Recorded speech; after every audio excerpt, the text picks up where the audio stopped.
안녕하세요. 유학고수TV 시청자 여러분들. 자, 오늘은 미국에서 박사과정을 유학하다가 학교에서 잘리는 사람들 혹은 교수랑 관계가 굉장히 안 좋아져가지고 랩에서 쫓겨나는 사람들이 실제로 있거든요. 자, 이런 사람들이 왜 쫓겨나는지를 좀 얘기해 드려 볼게요. 자, 일단 한국인들이 미국에서 박사 정도 갈 정도면은 똑똑한 사람들이에요. 그럼에도 불구하고 왜 박사과정 랩에서 쫓겨나냐면 그 교수에게 찍혀서예요. 교수랑 관계가 완전 망가져가지고 쫓겨나거나 학교를 나가게 되는 거거든요. 실제로 본 적이 있습니다. 그래서 실제로 박사과정 하다가 박사과정 랩에서 어느 날 교수가 해고, 파이어 하는 파이어 당해가지고 오갈 데 없어진 한인 유학생 형들을 꽤 본 적이 있어요. 그러니까 어느 날 펀드가 날아가는 거죠. 그 랩에서 잘렸다는 얘기는 내 장학금 줄 사람이 이제 없다는 거예요. 그러니까 박사과정 특히 공대는 거의 대부분 이제 학비 면제를 받고 월급을 받잖아요. 월급 저 때는 한 2,300불 정도의 월급을 줬는데 요새는 3,000불 넘게 준다고 하더라고요. 물가 비싼 지역은 더 주겠죠. 자, 그런 게 이제 대학원의 랩실인데, 자, 여기서 잘려가지고 오갈 데 없게 되는 한인 형님을 꽤 본 적이 있습니다. 또 한인 형님들 뿐만 아니라 이제 외국인 유학생들 중에 이제 랩에서 쫓겨나가지고 굉장히 비참한 생활을 하고 있는 그런 학생들을 본 적이 있어요. 그 학생들이 이렇게 잘리면은 어떻게 생각하냐면, 이거 인종차별이다. 내가 동양인이라서 차별받는다라는 말도 안 되는 생각을 합니다. 그것 때문에 잘린 게 아닌데, 본인이 뭔가 잘못해서 잘린 건데, 본인이 미국 문화를 이해 못해서 잘린 건데.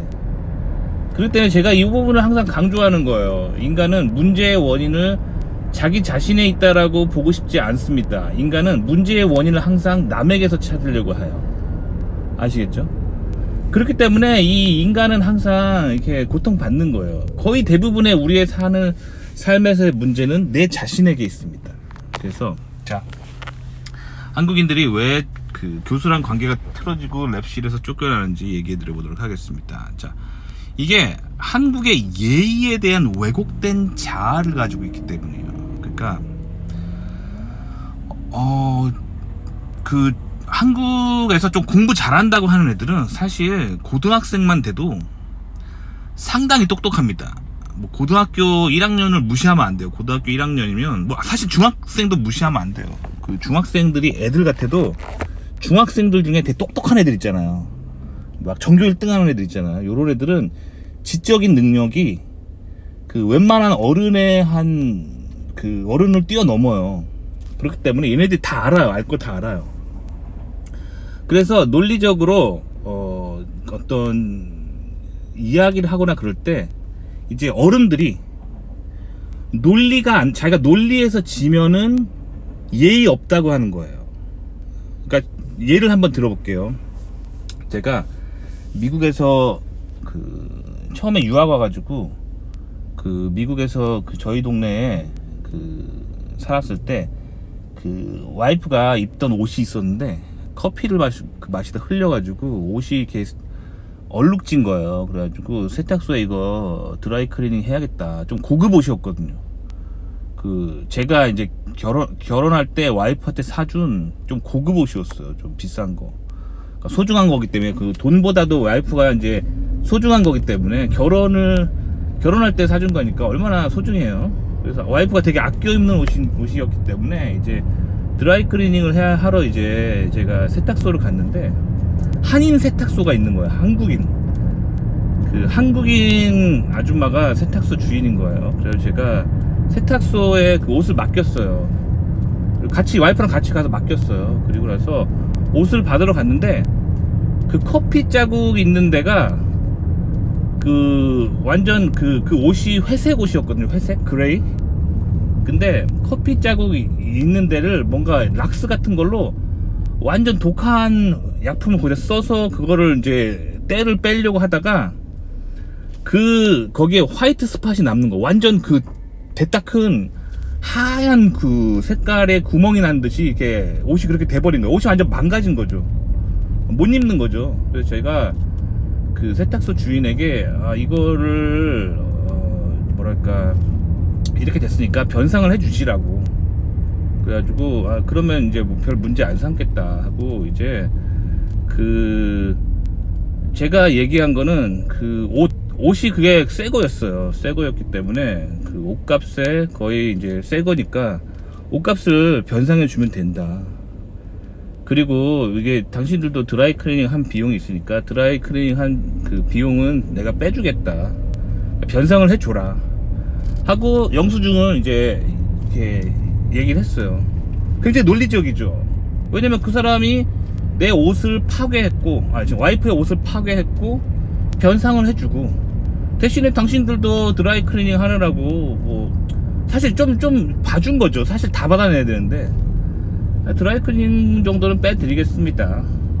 뭐, 이렇게, 합의를 보려고 했어요. 근데 그쪽에서, 거짓말을 하기 시작하는 거예요. 어떤 거짓말을 했냐면, 저희 와이프가 그 옷의 특정 부위를 손가락으로 가리키면서 그 여기가 커피 물이 들었기 때문에 여기에다가 독한 표백제를 뿌려달라고 리퀘스트 요청을 했다는 거예요. 정말 황당해가지고 그런 적이 없거든요. 저랑 같이 있었어요. 그래가지고 저는 와이프가 그런 얘기하는 걸 들은 적이 없고 와이프도 그런 말을 한 적이 없어요. 그런데 자꾸 이 세탁소에서 그 옷이 비싸니까 물어주면은 이게 자기가 큰 손해를 보니까 도망갈 구멍만 생각하는 거예요. 그래가지고 와이프가 그 커피물 부은 데를 포인팅 하면서 독한 표백제를 뿌려달라고 리퀘스트를 했기 때문에 자기는 변상을 해줄 이유가 없다는 거예요. 왜냐면 와이프가 특별 주문으로 그 화학약품을 거기다 뿌려달라고 했대요. 정말 열받는 거잖아요. 그래가지고 제가 이제 그런 적이 없다는 거를 논리적으로 조목조목 얘기했어요. 저희는 한 번도 그런 요청을 한 적이 없습니다. 뭔가 좀 기억에 착오가 있는 것 같습니다. 다른 손님과의 착오가 있는 것 같습니다. 저희는 요청한 적이 없고, 근데 그 세탁소는 요청할 때 그 요청하는 페이퍼가 있어요. 주문서에 뭐 드라이 클리닝 동그라미 치고 뭐 특별 뭐 그런 리퀘스트를 하면은 뭐 리퀘스트 하는 란이 있어요. 다 그거 보시라고. 영수증 그 주문 기록 보면은 저희가 그냥 드라이 클리닝만 요청한 거고 그쪽에서 잘못해서 옷이 망가진 것입니다. 이렇게 굉장히 논리적으로 얘기했잖아요.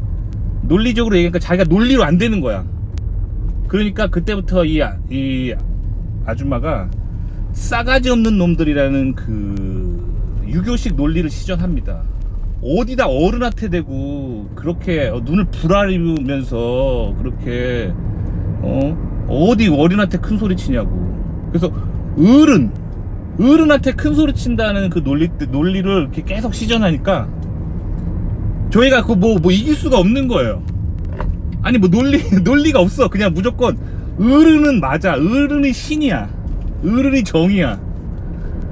그러니까 이게 한국이 항상 이렇게 무논리잖아. 이게 내가 어른이니까 어린애들한테 무조건 옳다. 이 굉장히 잘못된 논리예요. 그러니까 이런 논리 속에서 사니까 젊은이들이 마음이 꼬이는 거예요. 그러니까 유교가 비진리인 이유입니다. 왜 나이 많다는 게 먼저 대접받아야 되는 건가요? 굉장히 비질리죠. 그러니까 이런 환경 속에서 있다 보면 젊은이들이 마음이 꼬이는 거예요. 그래서 한국인들이 다 이렇게 살아요. 한국에서. 그래가지고 이렇게 교육하면 안 돼요. 사람은 마음이 꼬이는 거예요. 그래서 미국식으로 이제 교육을 시켜야 돼요. 사실 미국식 교육이라는 게 그게 사실은 기독교적인 교육이에요. 그러니까 한국에서 받은 사회적인 통념에서의 교육은 유교적 교육이고 미국에서 받는 사회적 통념의 교육은 기독교적인 교육인 거예요. 그래서 뭐 예를 들면 제 아들이 유치원 때 얘기해요. 유치원 때 이제 아들이랑 공원 산책을 하다가 이제 아들이랑 이게 과자를 논아 먹고 그 과자 봉지 있잖아. 과자 봉지를 이제 쓰레기통에 넣어야 되는데 쓰레기통이 한 10m 정도 멀리 있었어요. 그래가지고 가서 넣으면 되는데 제가 귀찮아가지고 그냥 그거를 농구하듯이 자유투를 던진 거예요. 쓰레기통에다가. 근데 날아가다가 쓰레기통 뚜껑을 딱 맞고 쓰레기통 옆으로 똑 떨어졌어요. 근데 다시 가가지고 죽기가 되게 귀찮은 거예요. 그래서 잠깐 망설였어요. 그랬더니 아들이 얘기를 하는 거야. 딱 보더니 아빠 쓰레기통에 옆에 떨어졌으니까 가서 다시 주워서 안에 넣어야지 그러는 거야 아들이. 아들은 왜 그렇게 말했을까요? 제가 평소에 그렇게 가르쳤기 때문이에요. 쓰레기를 함부로 버리지 말고 휴지는 휴지통에 꼭 넣어야 된다, 환경을 깨끗하게 해야 된다 라고 가르쳤기 때문에 그런 거예요. 근데 제가 지금 그 쓰레기통에 이제 명중을 못 시켰잖아요. 그러니까 아들이 얘기하는 거예요. 아빠 쓰레기통에 제대로 넣어야지. 그러니까 어때, 아들이 이제 제대로 말한 거잖아요. 그쵸? 그러니까 제가 얘기했습니다. 아빠가 미안해, 아빠가 실수했네 하면서 다시 쪼르르 달려가서 쓰레기통에 쓰레기를 넣고 왔습니다. 나이가 무슨 상관인가요? 아들이 옳은 얘기를 한 거잖아요. 그러니까 이게 이제 미국의 정서예요. 나이랑 상관없이 누가 더 성경적인가 가지고 이제 누가 더 옳은가를 결정하는 문화예요. 아시겠죠? 자, 그러니까 쓰레기를 내가 잘못 던졌으니까 내가 가서 쓰레기를 다시 제대로 하는 게 맞는 거죠. 이게 성경적인 거죠. 요게 이제 미국의 문화입니다. 근데 한국은 이제 항상 나이, 어른이 맞아. 그러니까 이 젊은이들이 마음에 응어리가 항상 지는 거예요. 근데 이 응어리가 졌으면 자기가 노인이 되면은 안 그래야 되잖아, 젊은이들한테. 근데 자기가 받았던 상처를 그대로 돌려주는 거예요. 너도 당해봐라. 그러니까 이 한국의 커뮤니케이션 속에서 이게 마음이 꼬이는 거예요. 자, 미국에서의 예의는, 그 미국에서 예의를 얘기해 드릴게요. 미국에서 예의라 하는 건 뭐냐면 그 부드럽고 매너 있게 말하는 태도가 예의예요. 그러니까 예를 들어볼게요. 님이 이제 랩에서 공부를 하고 있어요. 랩에서 공부하고 있는데 그 옆에 이제 다른 박사과정 동료가 이어폰을 안 갖고 왔나 봐요. 그래가지고 그래서 예를 들면 스마트폰으로 개인 방송을 보고 있는데 볼륨을 좀 크게 해놓고 듣고 있는 거예요. 그러면은 이제 한국에서 온 사람들은 이 착각을 합니다. 그 한국에서 이제 상명하복적인 유교식 커뮤니케이션이 너무 이렇게 힘든 거예요. 그래서 미국에 가면은 수평적인 커뮤니케이션을 한다더라 해가지고 그냥 진짜로 수평적인 커뮤니케이션 하는 거예요. 그래가지고 그 사람이 교수든 뭐든 상사든 신경 안 쓰고 그냥 turn down the volume 이런 식으로 하는 거예요. 이런 식으로 볼륨 좀 줄여 이렇게 하는 거예요.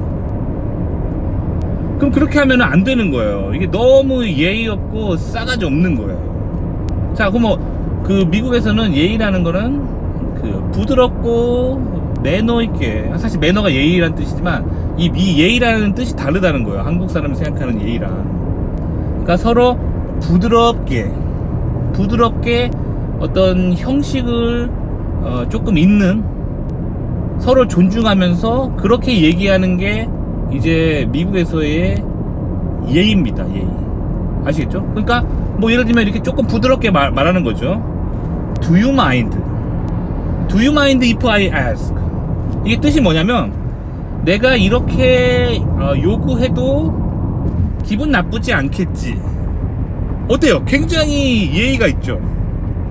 요게 미국에서의 예의입니다. 그러니까 내가 만약에 볼륨을 좀 줄여달라고 이야기해도 기분 나쁘지 않겠지, 요렇게 물어보는 겁니다. 요게 미국의 예의예요. 근데 한국에서 이 상명하복적인 억압적인 자아, 이런 억압적인 자아를 가지고 살았던 사람들은 요 예의의 개념이 없는 거예요. 그러니까 내가 억압되었던 이 자아, 상명하복적인 자아가 미국 가면 수평적이기 때문에 그냥 다 친구처럼 이야기하면 된다 라는 거예요. 근데 굉장히 잘못된 생각입니다. 이게 방종이에요. 자유와 방종을 헷갈리는 겁니다. 자, 그래서 한국인들이 대부분 미국에 와서 예의 없다라고 취급당하는 경우가 굉장히 많아요. 굉장히 많습니다. 그래서 이제 특히 제가 어떨 때 많이 느꼈냐면, 저는 미국에서 박사과정이었잖아요. 그래서 그 교수 대신 뭐 이렇게 수업을 조교를 하라고 한 적들이 많아요. 그래서 이제 하다 보면, 수업 조교를 하다 보면은 한국인 학부 유학생들이 있습니다. 한국인 학부 유학생들. 그러면은 얘네들은 진짜 싸가지가 없어요. 그러니까 미국 백인들보다 더 싸가지가 없어요. 그게 왜 그러냐면, 얘네들이 고등학교 때까지 막 억눌린 자아로 살다가 미국에 와서, 이거 미국은 수평적 커뮤니케이션이거든 하는 거예요. 그래가지고 수업 조교인 제가 저한테 진짜 싸가지 없게 굴어요. 와가지고 막 왜 거의 이런 식이에요. 왜 채점 이런 식으로 했냐, 막 싸가지 없게 막 쏘아붙여요. 그러면은 점수를 주고 싶지 않아요. 점수를 주고 싶지 않아, 더 이상 걔네들한테. 아시겠죠? 그러니까 이게 예의라는 거에 대한 개념을 좀 잘못 배운 거예요. 그러니까 왜냐면 미국의 예의를 미국인 부모한테 배워야 되는데, 얘네들이 한국에서는 한국의 예의를 배우다가 미국에 와서는 친구들한테 예의를 배우니까 굉장히 평균적인 미국인들보다 더 싸가지가 없는 거예요. 근데 결국 이건 뭐냐면, 그 억압된 조선의 문화 속에서 어렸을 때부터 받았던 이 깊은 응어리예요. 그러니까 자기가 논리적으로 맞는데 어리다는 이유만으로 어른들이 한국에서 이 싸가지 없는 놈 이렇게 했기 때문에 이 마음에 응어리가 쌓인 거예요. 그래서 미국에 가서 이렇게 똥 싸듯이 마음의 응어리를 미국 사회에 릴리즈 하는 거예요. 그러니까 미국 가서 똥은 싸지 말아야 돼요. 그 마음에 더러운 그 응어리를 릴리즈 하면 안 돼요. 미국 가서 릴리즈 하면 안 돼요. 제 채널도 마찬가지입니다. 제 채널에서도, 이 채널에 오는 사람들이 대부분 이제 미국 가려고 하는 사람들이에요. 근데 이 사연들을 들어보면은 한국 사회에서 받았던 깊은 상처들, 특히 한국에서 이제 석사하면서 지도교수한테 갑질당하고 막 이렇게 완전 바닥치고 이런 사람들이, 난 절대 한국에서 박사 안 한다, 난 무조건 미국 간다, 뭐 이런 사람들이 많이 오거든요. 혹은 한국에서 직장 다니면서 그 한국에서 직장 상사한테 맨날 갑질당해가지고 이 마음의 응어리가 막 질 대로 진 거예요. 그래가지고 한국의 직장에서 막 선배들이 뭐 너 90도 인사 안 하냐 막 이런 얘기 듣고 마음의 그 응어리와 상처, 그런 것 때문에 이제 탈조선 하려고 하는 사람들이 제 채널에 많이 오는 거예요. 근데 이 사람들이 그 마음의 응어리를 내 채널에서도 막 릴리즈 해요. 너무 힘들어요. 그래서 제가 이 채널을 그 댓글창을 닫아버린 거예요.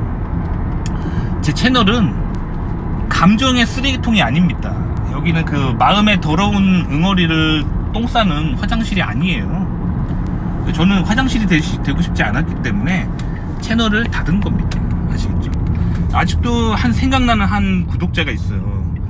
그분이 이제 상담을 해보니까 한국에서 태어나서 한국에서 초등학교, 중학교, 고등학교 다 나온 사람이에요. 그냥 토종이에요. 미국 한 번도 가본 적이 없어. 근데 막 대화하다가 이 인간이 나한테 영어로 댓글을 다는 거야.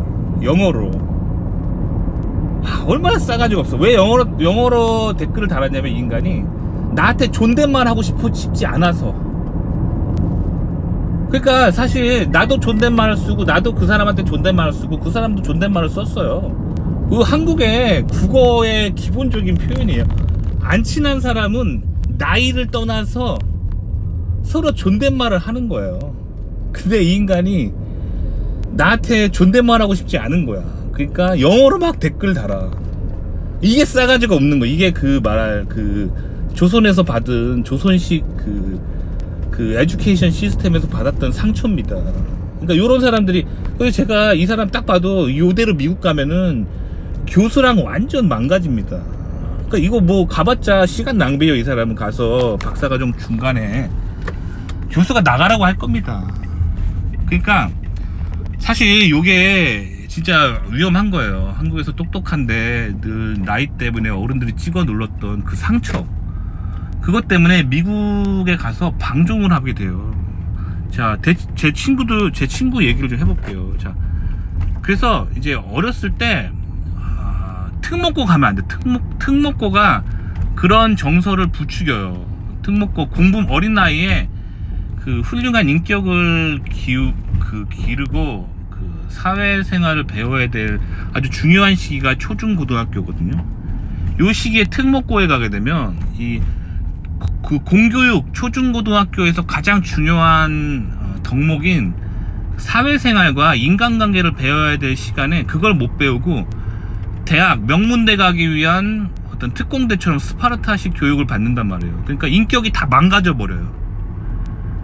그래서 저는 미국에서 공부하면서 이제 만난 애들 중에서 그 특목고 출신과 그 특목고 출신 아닌 사람을 대화를 해보면 구분을 할 수가 있어요. 구분이 되더라고요.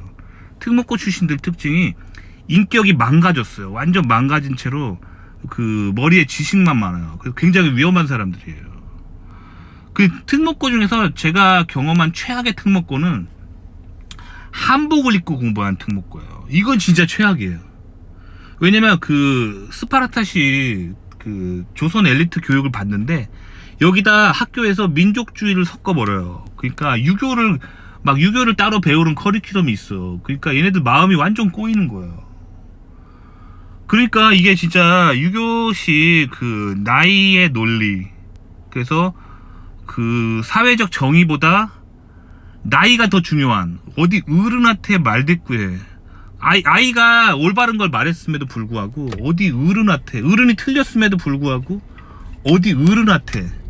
그러니까 애들이 마음이 꼬이는 거예요. 최악은 한복을 입은 특목고가 최악이었어요. 이런 사람들 어떻게 되냐면, 그래서 미국에서 좌우를 구분을 못 하는 거예요. 그래서 미국에 와서 되게 똑똑해가지고 미국 명문대에 진출해가지고 어떻게 하냐면, 미국에서 이렇게 미국 사람들이 악하다고 생각하는 것을 정의롭다고 느껴요. 이게 문제예요. 그러니까 좌우를 구분을 못 해요. 그래가지고 미국 사람들이 저런 거는 진짜 악한 기술이다 라고 하는 거를 정의롭다고 느껴요. 이게 너무 안타까운 거예요. 그래서 그 미국 사람들이 생각하는 악한 기술을 전공하게 됩니다. 그래가지고 결국에 인생이 패망으로 가는 거예요. 너무 안타깝죠. 그래서 그런 기술들을 공부하고 사회 나가면 그 미국에서 뭐 인생이 잘 안 풀려요.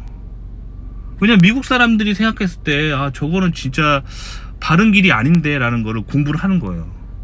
그러니까 당연히 미국 사회에서 길이 안 풀리겠죠. 그렇게 되는 거예요. 그러니까 이게 진짜 여러 가지 그 한국에서 배워온 그런 유교적인 덕목에 대해서 진짜 조심하셔야 돼요. 그게 그 나이가 어렸을 때 자기가 그런 옳고 정의로운 거, 자기가 학교에서 배운 옳고 그름에 대해서 어른들한테 얘기했을 때 어른들이 자기가 틀렸으면은 나이가 어리더라도 내가 틀렸네, 내가 미안해, 그 얘기를 해야 되는데 어른들이 어디 싸가지 없이 이렇게 나오니까 애들이 다 마음이 꼬여 있어요. 애들이 다 마음이 꼬인다니까요. 그래가지고 미국에서 완전 꼬여버려요. 그러니까 요거를 굉장히 조심해야 됩니다. 아시겠죠? 그래서 이게 자유와 방종을 구분 못하는 한국인들, 그리고 좌우를 구분 못합니다. 옳고 그름을 구분을 못해요, 미국에서. 그래서 정의롭고 정의롭지 못한 거가 뭔지를 구분을 못합니다. 자, 미국 사람들은 이걸 뭘로 정의롭고 정의롭지 못한 것을 구분하냐면 성경으로 구분하는 거예요. 그러니까 미국에서 성경을 모르는 사람은 반드시 스텝이 꼬여요. 좌우를 구분 못하기 때문에 그 왼발로 오른쪽을 달려요. 그리고 오른발로 왼쪽을 달리면 어떻게 돼요? 스텝이 꼬입니다. 넘어져요. 미국에서 넘어집니다. 좌우를 구분해야 돼요. 아시겠죠? 그 교차로에서 운전하는데 다른 차들은 다 우회전하는데 혼자 좌회전하면 큰 사고 납니다. 그래서 미국에서 한인들이 이렇게 망해요. 망하기 때문에 이 무엇이 옳고 그름인지를 알아야 돼요. 자, 서구인들은 성경책을 캐논이라고 부릅니다.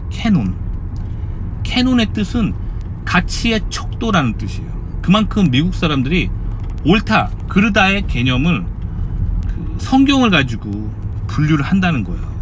아시겠죠? 그래서 이 성경이 반드시 필요합니다. 도움이 되셨기 바랍니다.